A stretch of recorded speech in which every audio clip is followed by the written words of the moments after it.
Hello everyone, welcome back to the Thai Life. Today I am going to show you how to do a very good nail preparation when you guys are doing acrylic full set. Why do we need a very good nail preparation? Because a good preparation is going to give that chemical a chance to bond with the client's nail very well, and the best part about it is that the client's nail is going to last a lot longer, and because of that, more likely they are going to come back to you for more services. And that is the goal for every single nail tech out there, is to produce a good product for the clients so that the clients can come back to them and support their business. My name is Min. I've been doing nails for 15 plus years, and all I want to do is share with you all my knowledge, all my experiences, so that you can become a great nail tech. If you haven't subscribed to my channel yet, please subscribe to my channel so that you can get notification on all my content that I produce weekly. If you guys have any concern or any questions regarding the industry or even about myself, leave it in the comment. Don't be shy, but let's be friends. Let's get into this tutorial about how to do a good nail preparation. So the first thing I'm going to do is I'm going to ask my clients to go wash their hand. After they go wash their hand, they come back. I'm going to take my paper sander and I'm going to start sanding down their natural nails. Yes, it sounds scary when I say I'm going to sand down their nails, but at this point right here, I am going very low speed. My paper sander is very fine. They have different type of paper sander and I always use the fine one.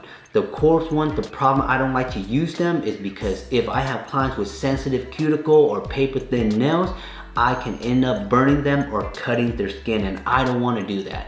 And at this moment, the speed that I am using for the paper sander is usually slow, and not even to a medium, because what I'm doing is I'm mainly using my hand to really work the area. I'm using my hand to work the area. Is tap, tap, let go, tap, tap, let go. And you guys notice the moment I switch to the next hand, I start at the thumb, not at the pinky, because just imagine when the drill is spinning this way, and when you start touching the nail, all the dust that flies up, it's gonna fly over to the nail that doesn't have anything. When you start at the thumb, it's gonna land in nothing. And then when you start at the index finger, it's gonna land on the thumb, which you already just did. So you are safe and you won't have any dust covering the area that you are working with next. So after you finish the paper sanding down the nails, make sure it's all white on the nails, y'all. Don't leave any type of shiny spot. Don't leave anything. Just make sure you take your time, get all the corners, especially around the edges, if you don't want to have any type of lift.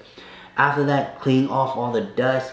I am gonna go in and apply the tips at this moment, okay? Now let me tell you what. When it comes to applying tips, there are so many different types of tips out there. And you cannot judge a nail artist because they use a square tips or a curved tips. You can't. If anything, you got to respect that artist because they know what they're doing. Why? Let me tell you why. I have two type of tips. I got the straight ballerina pre-shape, and I got the traditional square with a curve on it. And every time I use that traditional square curve, I get nail tech saying, oh, why are you not using straight tip? It just depends on the nails I'm dealing with. Let's say if I have a client and her natural nail is sticking up like a roller coaster, and you put a straight tip on there, you just gonna make that roller coaster a little bit more deeper. So if you use a soft tip where it has a curve, it might bring that nail down a little bit, okay? The only time when I use a straight tip is when the clients have a very natural curve on their nails. And their nails, if it's kind of growing down, I like to use a straight tip because that will kind of prevent the nail from being shift too low. If you use a curved tip on a curved nail, it's going to be very curved, right? So you got to use your common sense when you are applying the tips. You can't just go in with every single thousands of fingers and you use the same tips straight. That doesn't make no sense. Even the C-curve tip, they make C-curve tips, and then y'all be using C-curve tip on fingers or flat. You know how painful it is to really like pinch down their natural nail just to create that C-curve? Might as well just do a free form. You can do free, but the tips can be very painful sometimes, y'all. So anyways, the tips that I am using at this moment right here is a straight pre-shaped ballerina because it works well on this client's nails. But the problem about these tips is that they're so straight. You got to be very careful when you apply the tips, y'all. You got to. Okay, so how do you do with that? I always first measure the tip to make sure it fits the fingernails. So that means it cannot be too much plastic over it and too less of the plastic on the nail. It has to fit right by the edge of the corner of the nails. Okay, once it fits, you got that tip in your hand. What you're gonna do is you're gonna put glue on the tip, and you're gonna run your tip right on the top of the knuckle, and you're gonna run it straight down. You're gonna run it straight down, and you're gonna pin that right on the nail, and that is how you are going to really make the nail straight. And even if you do that sometimes, you got to be careful. So what I usually do is when I put the tip down onto the nail, before I pin down the tips onto the nail with the glue, I kind of make sure I look and I kind of wiggle a little bit. And that chance is literally like 2 seconds or 1 second.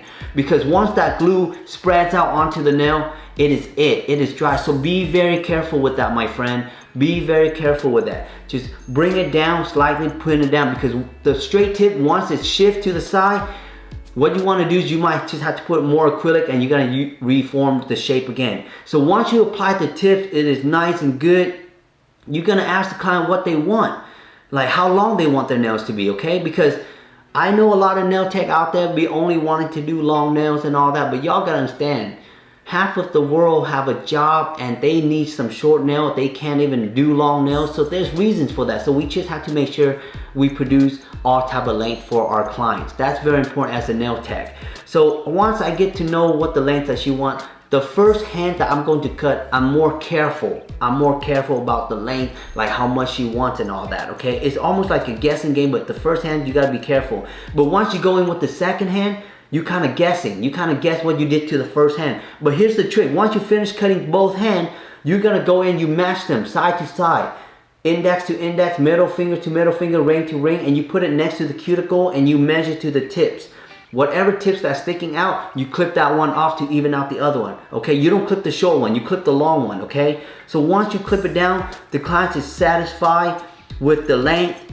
You're going to go back in with the paper sander. And the paper sander, what you're going to do with that is you're going to sand out the edge of what the tips is at.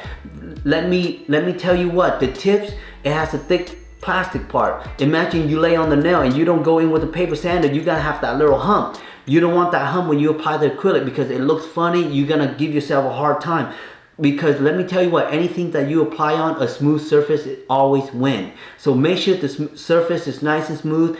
Again, when I'm doing this, I'm not at a fast speed, but at this moment right here, since I'm kind of aiming towards the plastic part, I kind of make my speed just slightly fast, but not too fast, okay?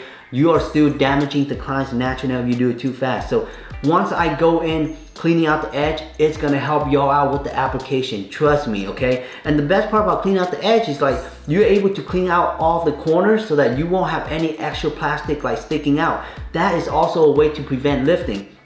This method right here, very important, y'all. Is before y'all put like the primer. But anyway, once I finish with that, I take all the dust out again.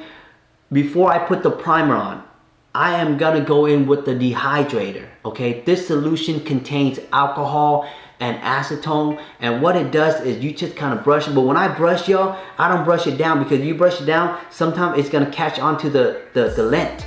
So I brush it up, and I just brush it up, and after you brush it, that whole nail base is gonna turn white.